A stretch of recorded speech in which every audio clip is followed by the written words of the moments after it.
32 বছর যুবকের মৃত্যুকে কেন্দ্র করে ভাঙচুর, এলাকায় বিশাল পুলিশ বাহিনী।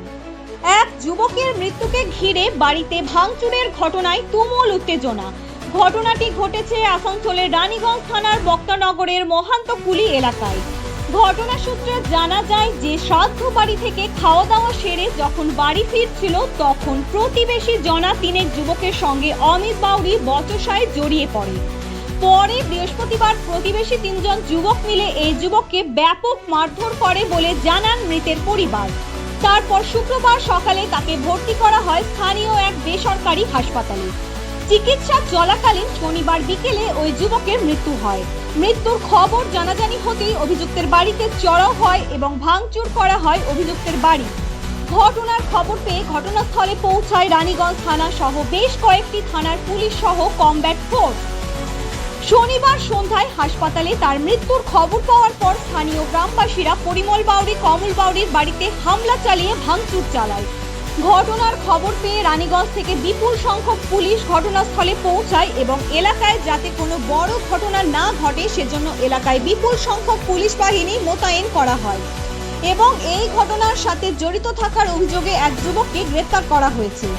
ঘটনা সম্পর্কে অমিত বাউরির বোন বলেন, বৃহস্পতিবার আমার ভাই শ্রাদ্ধ বাড়িতে গিয়েছিল। ওই সময় পরিমল বাউরি এবং কমল বাউরি আমার ভাইকে বেধড়ক মারধর করে, যার ফলে আমার ভাই মারা যায়। তিনি আরো বলেন, অমিত বাউরি বিবাহিত এবং তার একটি সন্তান আছে, তার দেখাশোনা কে করবে?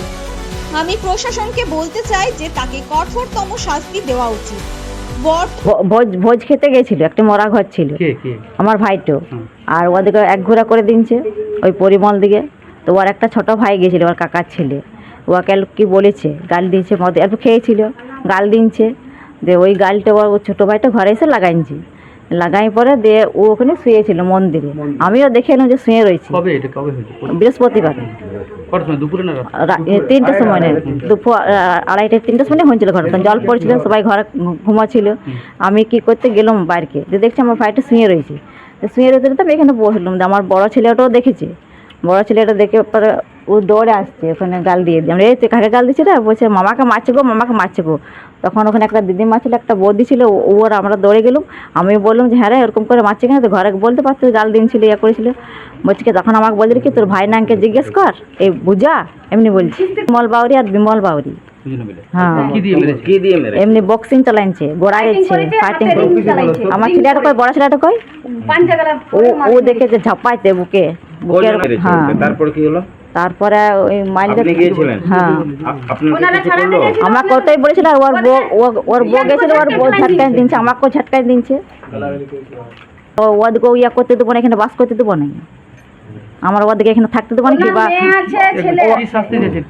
ওদিকেও সয়া জ্বলাতে চাই, দু ভাইকে আমরা, আমার ভাই যেমন গেছে সেমনি আমার ওদিকেও চাই, আমরা জ্বলাতে চাই। কি নাম? বর্তমানে কোনো অপ্রীতিকর ঘটনা যাতে না ঘটে সেজন্য এলাকায় প্রচুর সংখ্যক পুলিশ বাহিনী মোতায়েন করা হয়েছে। ওই পাশের বাড়িতে শ্রাদ্ধ বাড়ি ছিল, লোক মারা গিয়েছিল, ভোজ খেতে গিয়েছিল। ওই ছোটো ছেলেটাকে গালাগালি করেছে, খুব গালাগালি করেছে। এত মদ তো খেয়েছে, মদ খেয়ে এত নেশা করেছে, কোথাও পড়ে গেছে না কি হয়েছে। সেই আর একটা ছেলে, আমার মেজো ছেলেটা, যে বলছে 2 চড় মেরেছে, উঠাই বসাইছে, আর 2 চড়াই মুখে এরকম চড়াই দিয়েছে, আর পেটে বোনাই দিয়েছে। কি না সব ভাষা থেকে গালাগালি করছিল। আপনার ছেলে? হ্যাঁ,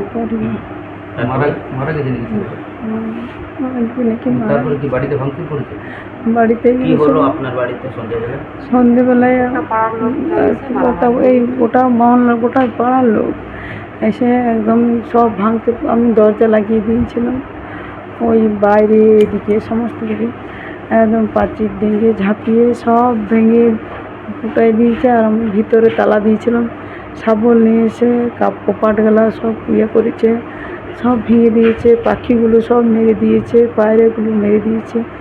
তারপরে দুয়ার আগুন লাগিয়ে দিয়েছে। খড় ছিল আমার, ফুটে ছিল, গরু বাছুর আছে, কি জানি গরুগুলো আছে কি না। মৃত্যুর খবর জানাজানি হতেই অভিযুক্তের বাড়িতে চড়াও হয় এবং ভাঙচুর করা হয় অভিযুক্তের বাড়ি। ঘটনার খবর পেয়ে ঘটনাস্থলে পৌঁছায় রানীগঞ্জ থানা সহ বেশ কয়েকটি থানার পুলিশ সহ কমব্যাট ফোর্স। কোনো অপ্রীতিকর ঘটনা যাতে না ঘটে সেজন্য এলাকায় প্রচুর সংখ্যক পুলিশ বাহিনী মোতায়েন করা হয়েছে। এই ঘটনায় বক্তানগর চত্বরে রয়েছে থমথমে পরিস্থিতি। রানীগঞ্জ থেকে সমীর বাদ্যকরের রিপোর্ট, নিউজ 85 বাংলা।